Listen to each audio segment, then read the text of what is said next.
High, আমি সোমাশ্রী আর আমার নতুন একটা ভিডিও তোমাদের সকলকে জানাই ওয়েলকাম। তাহলে চলো প্রতিদিনের মতন আজকের ব্লগটা শুরু করা যাক। সেদিন সন্ধ্যাবেলায় কোনো প্ল্যানিং ছাড়াই কিন্তু আমি রেডি হয়ে নিয়েছিলাম, কারণ আমার একটু ঘুরতে যেতে ইচ্ছে করছিল। আর তো আর বেশি দেরি না করে রেডি হয়ে বেরিয়েই পড়েছিলাম।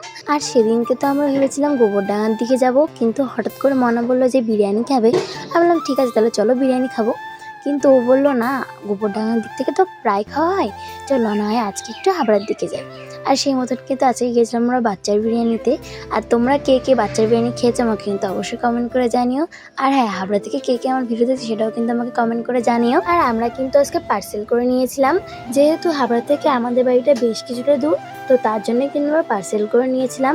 আর পার্সেল আমরা 3টে নিয়েছিলাম, আর সেটা নিয়ে কিন্তু আমার বাড়ির দিকে চলে আসছিলাম।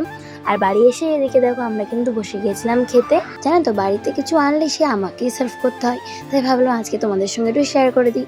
আর সেই মতন কিন্তু এদিকে দেখো আমি স্যালাড ভালো করে নিয়ে সাজিয়ে একটু স্টাইল করে থালাটাকে সাজিয়েছিলাম।